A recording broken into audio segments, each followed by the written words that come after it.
Hey YouTube, sorry I didn't make a video last week. I accidentally cracked my MacBook screen, messed up a little bit, but I just got my MacBook back so I can edit this video and all that, so yeah, sorry about that. This week's topic is religion.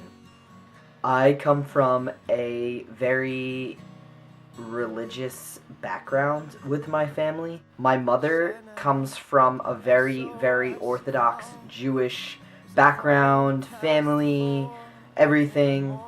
My ancestors migrated to Brooklyn straight from Poland and Austria, and they were very taught in the ways of being very Orthodox, very kosher, very Jewish.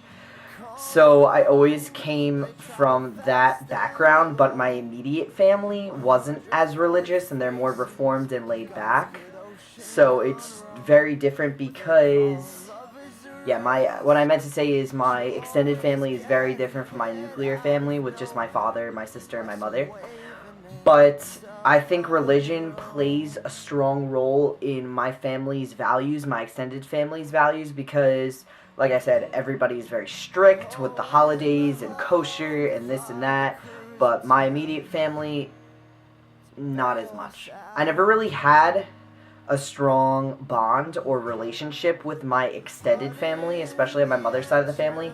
I don't really know my father's side of the family very much at all, but I am aware of my mother's side of the family and that they're very Hasidic and religious and all that, and I just dropped a book on my toe. When I came out as transgender, I didn't actually come out to my extended family myself because I don't know them, I don't speak to them, I don't even really know anyone's numbers, I don't have any of my aunts and uncles' numbers in my phone. I just have my nuclear family, that's it. I've always just had my nuclear family, with the exception of my grandma who's in a nursing home, but I really just don't speak to anyone at all. So coming out wasn't necessarily my doing. I obviously came out to my parents and they were very understanding, and they told my extended family over time, and some of the reactions were very I'm not gonna say negative, but you know when you ask somebody a question or something of the sort, like, does this dress make me look fat or something like that, and they want to say something negative but they kind of bite their tongue? That's kind of the reaction I got out of my extended family. No one had anything nice to say, so no one said anything, and I'm kind of getting like the silent treatment from my extended family and such. So I don't really know where I stand, don't really know how that is really going. I don't see my extended family, I don't really know. So yeah. I do have like a random bit of aunts and uncles that came out of the woodwork, because I do have a large extended family, even though I don't really communicate with any of them. And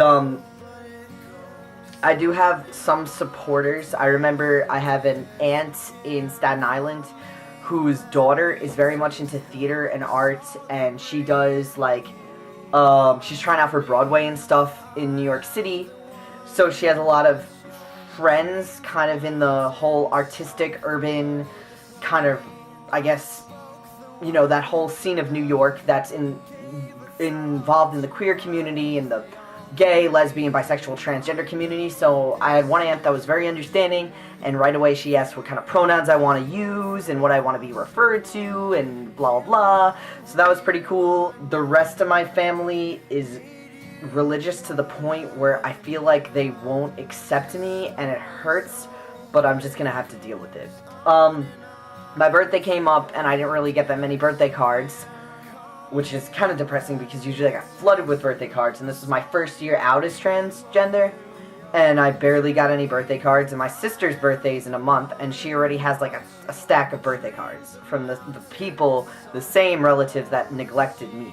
So I obviously know where the acceptance lies in my family, and it's upsetting, and I'm not going to blame it all on religion, but I'm going to say that just my family is my extended family is very Orthodox, and in that orthodoxness. They don't see that me being trans is something that is socially acceptable. So it's very hard. It's very upsetting. It's emotionally draining in a way, but there's really nothing I could do about it. I don't care enough to kind of express my views, because if they really loved me, they'd completely be there for me no matter what. And it hurts that I have to prove myself for their acceptance and love, if that makes any sense. It's a very painful situation emotionally, but I try not to think about it. Religion in my house is strong with my mom. My mom is very Jewish, but she doesn't let my transition at all affect religion, and neither do I. I practice being a reformed, relaxed, I don't go to temple, synagogue every Friday. I don't do that whole thing. Very reformed Jewish, like my mother.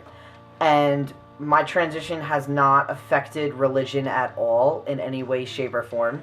My mother is very understanding of my transition and all that, and religion is still the same. There's no difference or anything of the sort that I have seen when it comes to my religion or my family's practice in my immediate family when it comes to me being transgender. So that's something exciting. I didn't really expect anything less of that, because my family is religious, but they don't take our religion and use it to belittle differences in others, if that makes sense. And I'm not saying every religion is like that.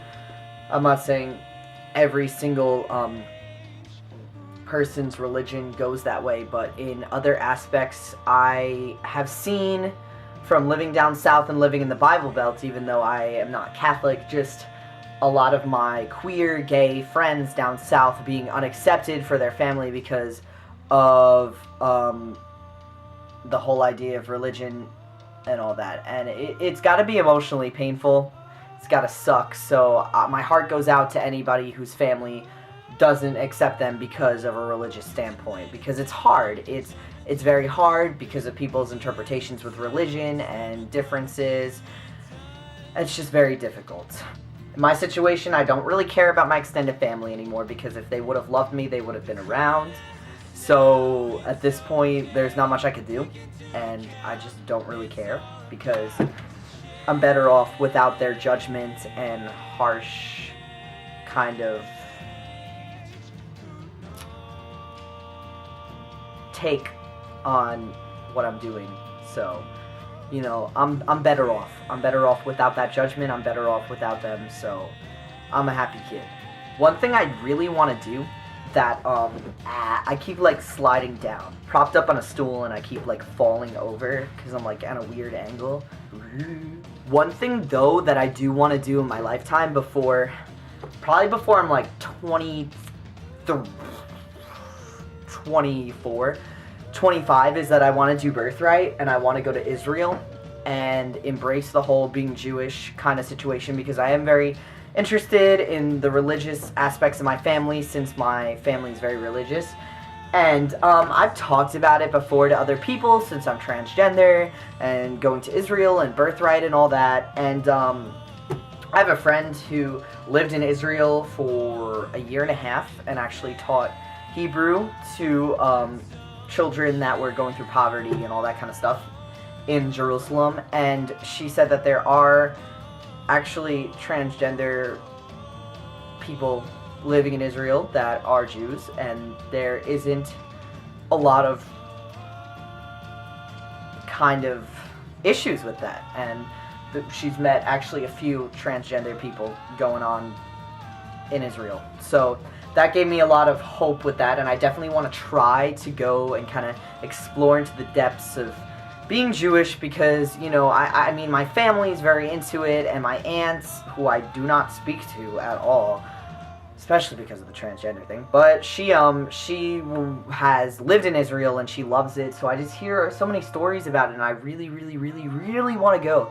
And that's a major thing with religion tying into transitioning, because I just fear that there's going to be some sort of stipulation with me being trans and wanting to go on this trip. And also, you're not supposed to have tattoos, being Jewish, and I have 5 or 6, but that's a whole different story. And there are a lot of Jewish people that have tattoos and piercings and such, and you're not supposed to have them, but you know, it happens.